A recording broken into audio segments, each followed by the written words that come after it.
Solo levelling में संग जिनवू को दुनिया का सबसे वीकेस्ट ई रैंक हंटर माना जाता था, बट वो आगे चलकर इतना ज्यादा पावरफुल बन जाता है कि एक एंटायर नेशन को अकेले तबाह कर दे। एस रैंक हंटर जो कि एक नॉर्मल ई रैंक हंटर से 100 गुना ज्यादा पावर एक्वायर करते हैं, जिन्हें पूरा देश लिटरली सेलिब्रिटीज की तरह ट्रीट करता है। जिनवू अब चाहे तो इस पॉइंट पर आके सारे top tier S rank hunters को एक 7 सेकंड्स में खत्म कर सकता है। बट एक टाइम ऐसा भी था जहां लोग कहा करते थे कि अपनी फैमिली का खर्चा उठाना तो छोड़ो, वो अपनी माँ और अपनी बहन को प्रोटेक्ट भी नहीं कर सकता। बट उसने अपने आप को इतना इमेंस लेवल पर चेंज किया कैसे? सो यार ये जस्ट एक ट्रांसफॉर्मेशन वीडियो नहीं है, इस वीडियो में तुम्हें कमबैक की रियल डेफिनेशन का मतलब पता चलेगा। तो स्टार्ट करते हैं जिनवू का फ्रॉम डेड टू डेड तक का सफर। सो शुरुआत में जिनवू एक ई रैंक का हंटर रहता है, जिसे अपनी फैमिली को पालने के लिए और पैसे कमाने के लिए हंटर बनना पड़ता है, क्योंकि उसके फादर 10 साल पहले एक डंजन रेड में समहाउ डिसअपीयर हो जाते हैं। वैसे बता दूं यहाँ डंजन का मतलब तहखाना या गुफा हो सकता है। सो जिनवू के फादर समहाउ डिसअपीयर हो जाते हैं, जो कि एक एस रैंक के हंटर थे। बट अनलाइक हिज फादर, जिनवू बहुत ज्यादा वीक रहता है। वो ऑलमोस्ट हर एक रेड में मरने से बचता है। उसकी पहली ही रेड में वो अपने ग्रुप से अलग हो जाता है और ऊपर से ई रैंक के बीच उस पर हमला कर देते हैं और उसे कई हफ्ते हॉस्पिटल में गुजारने पड़ते हैं, जहाँ ज्यादातर हंटर एसेंस स्टोन्स को बेचकर और माना क्रिस्टल्स को बेचकर अपने लिए स्ट्रॉन्ग वेपन्स ले लिया करते थे, ताकि वो स्ट्रॉन्ग अपोनेंट्स को मारकर ज्यादा से ज्यादा रिवॉर्ड कलेक्ट कर पाए। बट वहीं जिनवू के पास सिर्फ एक चीप नाइफ खरीदने के अलावा कोई और ऑप्शन ही नहीं था। बट स्टिल उसने ऐसे काम करे जहाँ पैसे से ज्यादा जान जाने का खतरा था। हर दिन उसका मजाक उड़ाया गया, वो अपने आप को दूसरों पर बोझ समझने लगा। Just imagine his mental state. पर एक दिन वो बाकी दिनों की तरह एक लो लेवल की डंजन रेड पर जाता है एंड अगेन इंजर्ड हो जाता है।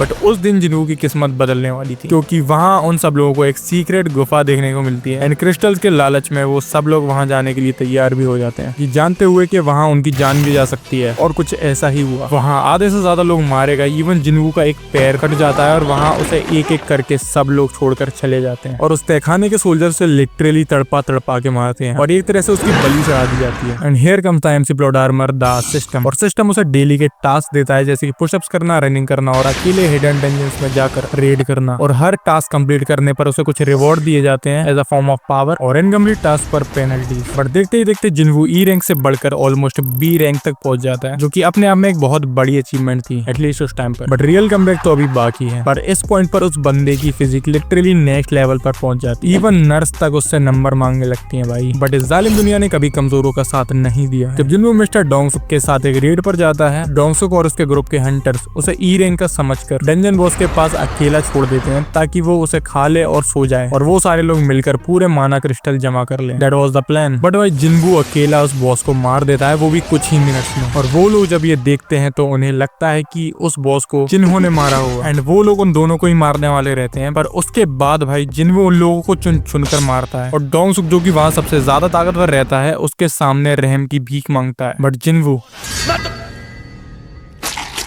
एंड इसके बाद हमने कई बेहतरीन फाइट्स देखी और जिनवू की डबल डंजन वाली रेड नेक्स्ट लेवल थी, considering it as a turning point, क्योंकि इग्रिस को हराने के बाद उसे शैडो मोनार्क का टाइटल मिलता है। मींस अब वो किसी भी स्ट्रॉन्ग अपोनेंट को हराकर लेवल अप तो होगा ही, बट उसी के साथ वो उनकी शैडोज को अराइज करके अपनी आर्मी में भी शामिल कर सकता है। और उसके बाद से ही हमें जिनवू की अलग पर्सनैलिटी देखने को मिलती है। एंड जिनवू और उसके साथी जब रेड गेट में फंस जाते हैं तो वहाँ कई डेंजरस जायंट पोलर बियर रहते हैं, बट सिर्फ इग्रिस अकेला ही सारे बियर्स को मार देता है, इंक्लूडिंग देयर लीडर। एंड जिनवू की बात करूँ तो वो छुपे हिडन एनिमीज को भी आसानी से सेंस कर लेता है और कुछ ही देर में उनकी फाड़ के रख देता है। पर इस पॉइंट पे जिनवू का टारगेट सिर्फ स्ट्रॉन्ग बनना नहीं है, बल्कि अपनी मॉम को इटरनल स्लीप से उठाना भी था, जो कि पॉसिबल था ओनली एलिक्सर ऑफ लाइफ से, जिसे पाने के लिए उसे डीमन कैसल में जाकर पूरे 100 फ्लोर को कॉन्कर करना था, जो कि वो आगे करता भी है। पर अब आता है पर्सनली मेरा फेवरेट सीन, जहाँ जिनवू अपनी रैंक को दोबारा रीअसेस करवाने जाता है। वहाँ पावर एनालाइज करने वाली मशीन उसकी पावर को रीड ही नहीं कर पाती और एक्सपर्ट्स उसे 10th S rank Hunter announce करते हैं। और हंटर गिल्ड का हेड चॉई जोंग इन, जो कि किसी से सीधे मुंह बात नहीं करता, वो उससे हाथ मिलाने के लिए जाता है, बट भाई जिनवू उसे टोटली इग्नोर कर देता है। Let's get straight to it. सुनो मैनेजर, वो अपने बारे में बताते हुए मैंने ये तो कहा था ना कि मैं हंटर्स गिल्ड से चोई जोंग इन हूँ। बेशक आपने यही कहा था।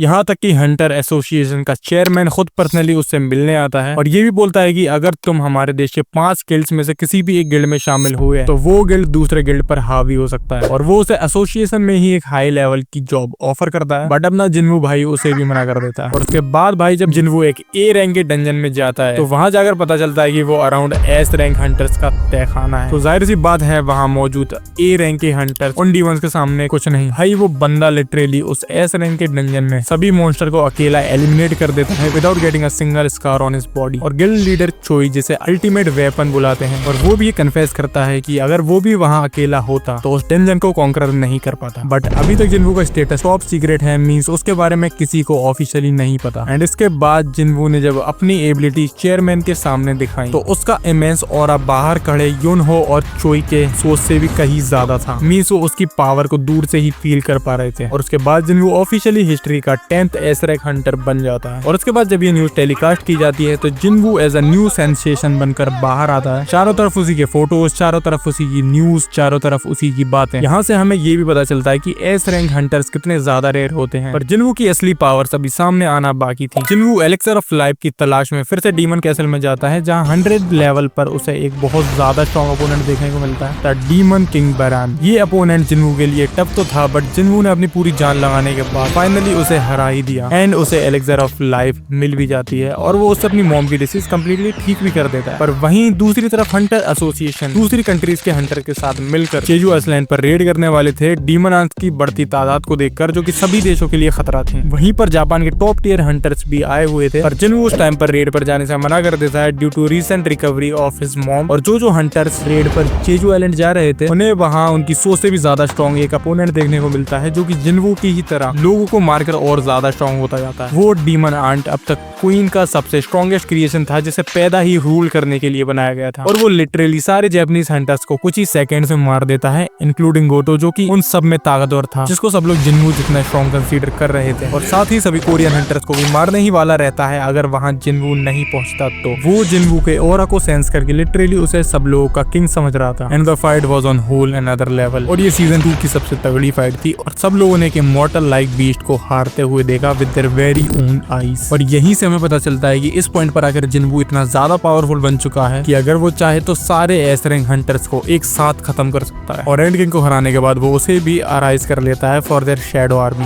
Which makes him the strongest S rank Hunter in the entire world. और इसी फाइट की वजह से सोलो लेवलिंग ने वन पीस का रिकॉर्ड भी तोड़ दिया था क्रंची रोल पर in the number of like. I know मानवा में बहुत सारी चीजें चल रही हैं, बट मैं ये सब तुम्हें सीजन 2 के रेफरेंस से बता रहा हूँ। बाकी मुझे कमेंट में बताना कि तुम्हें जिन्वू का ट्रांसफॉर्मेशन कैसा लगा और तुम्हारा फेवरेट पार्ट कौन सा था। एंड नेक्स्ट तुम ये वाली वीडियो चेकआउट कर सकते हो।